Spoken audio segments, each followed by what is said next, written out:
komine nziza y'amatongo. Amasibashi ari kumwe n'umutambukanyi wiwe.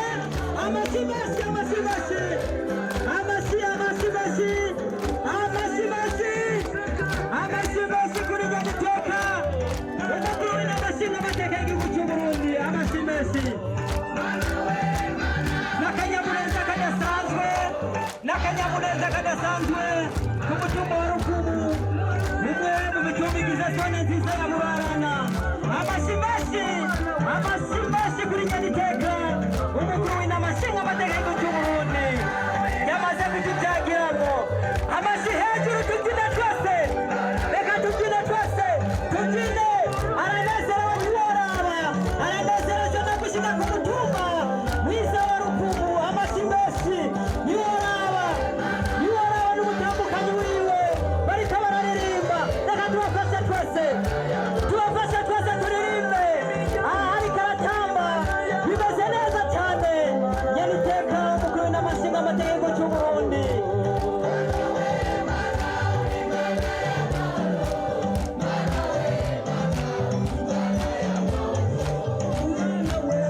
Biraryoshe, ariko aratamba yikinagura ku mutumba wiwe. Amasibashi bariko barahabwa Nyabiteka yabahaye. Agutangira komine nziza y'amatongo ariko abikora hamwe n'umutambukanyi umukuru w'Nyabiteka, umukuru w'inama amategeko bariko barabahereza. Bimeze neza ntiworaba.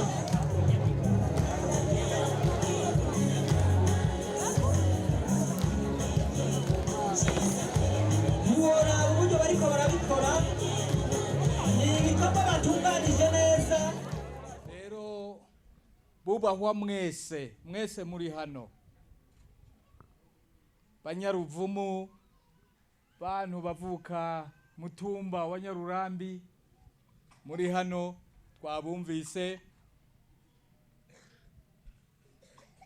Rwaruka namwe mukiri bato, mwebwe mwese bene gihugu, tugire Kristo, tugire Kristo, Imana ishimwe, Imana ishimwe. Banyakubahwa rero mwese, tubanze tubashimire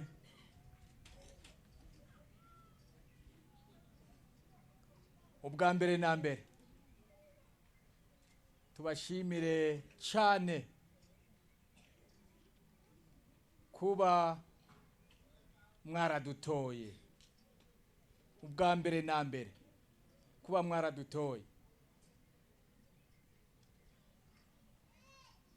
Uno munsi, umunsi wo gufatana mu nda, byari bikwiye ko nshika hano kugira ngo tubabwire akanyamuneza dufise. Turazi ko mwatujeje amabanga akomeye cyane, ariko ibanga ribangirwa ingata, kandi nta kundi vyogenda. Ibigoye bigora abagabo, kandi uwuriye akatamugoye namenya agaciro kako. Mugani wa wundi ati, ibyo uhawe n'ugutora vyakwa n'ugutakara, kuko ntuba wabikoreye. Aha rero mwebwe Banyaruvumu, bene gihugu b'Inyarurambi, mwarakoze, mwarakoze cyane. Ya majoro mwazinduka muje kwitorera abo mushaka ngo babarongore. Mwaramaze iminsi mwirukanga kuri no mitumba, muriko muramamaza umugambwe wadushize imbere. Nukuri mvuga nti Mana mwarakoze, mwarakoze. Tubashimire kandi ubwa kabiri, tubashimire ko ivyo twabasavye mwavyubahirije, natwe turabemerera yuko tutazobahemukira. Nongeye kubivugira hano, ntituzobahemukira koko. Tuzokora uko dushoboye dukore hirya no hino. Nubu nuko hari ibintu ntazanye, ibintu by'ibipapuro vyerekana ingene mu minsi iri imbere bagiye kuzobaronsa amatara.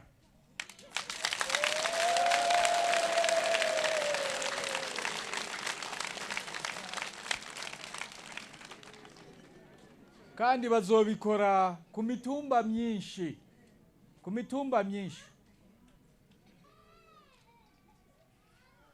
Ubwo igihe muzoronka amatara, tuzoheza naho dusabe n'amazi kugira ngo amazi nayo aboneke. Amazi ni ikintu kigoye cyane.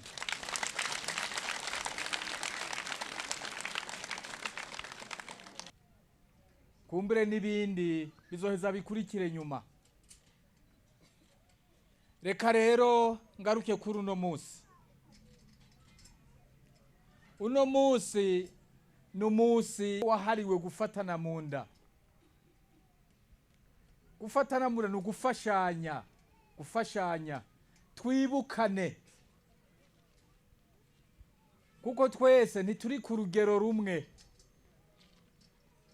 Hariho abashobora kuba bagifise utuguvu, hariho abandi turiko turagabanuka, hariho n'abandi tugeze kure tugabanuka. Hariho abishoboye, hariho n'abaritera bakarisama, ariko hariho n'abandi batishoboye. Rero kuri uno munsi abo bose ni ukwibukana. Uno munsi wahariwe kwibukana. Dukubita agatima mpembero natwe ejo ingene twari tumeze. Abuno munsi bageze mu bihe bigoye, natwebwe niyo turiko turaje. Reka rero nabo kabakanya ko kubibuka, kabakanya ko kubitwararika. Rero aba ndiko ndavuga, aba mubona babatama, abatamakazi, abakuze bashesha kanguhe, buriya mu myaka iheze aha hari hameze neza. Ariko ibihe uko bihinduka niko n'abantu bahinduka. Abantu bagenda basaza, umuntu agahinduka ntiwongere kumumenya. Mugabo twese niyo tuja, waba no mu nzu zikomeye, waba mu muji, waba ugendera mu miduga, aha muriko muraca niho twese turiko turaca, kandi niyo tuzoja. Amaherezo twese tuzobonana, tuzohurira hamwe. Ariko ico ndabijeje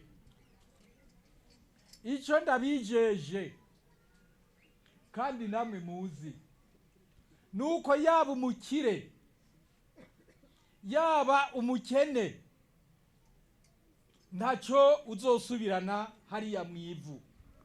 Sibyo none?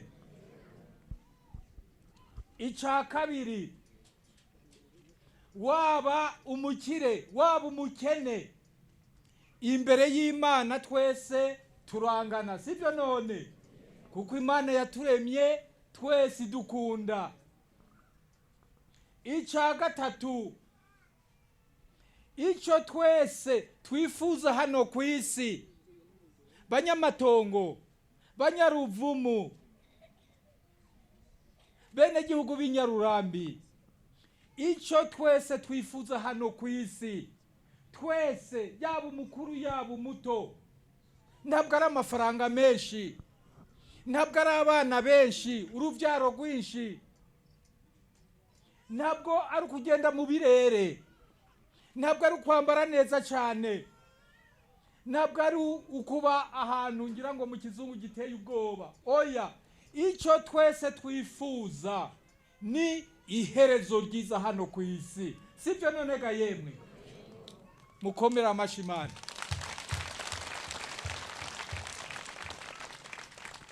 Uyu munsi rero, uyu munsi ube icibutso cy'uko twese twifuza kugira iherezo ryiza, noneho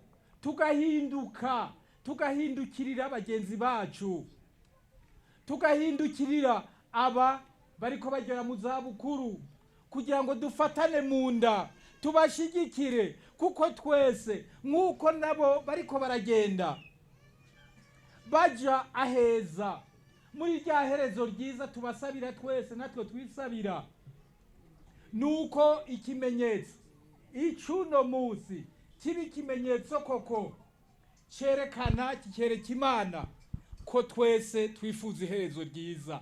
Tufatane mu nda, tuje mu rukundo, dukundane, dufashanye, twegerane, tuganire, maze Imana nayo izuhira. Rero reka duhereze twongera kubashimira, kandi dushima ko mwiteguye n'umutima mwiza kwakirana ineza iyi ngemu twabashikaniye hano. Ivyo ni vya hano, abo muri komine nabo tuzovugana ejo.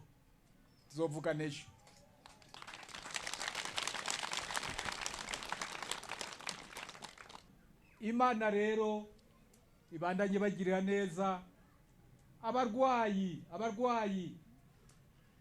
Imana dusenga, Imana mushobora byose, ibakize, kuko niyo yabaremye ibakunda, irabazi, ibakize. Rero abari mu bitaro nuko nyene ibagirire neza, ibibuke. Abashonje nabo Imana ibakoreko,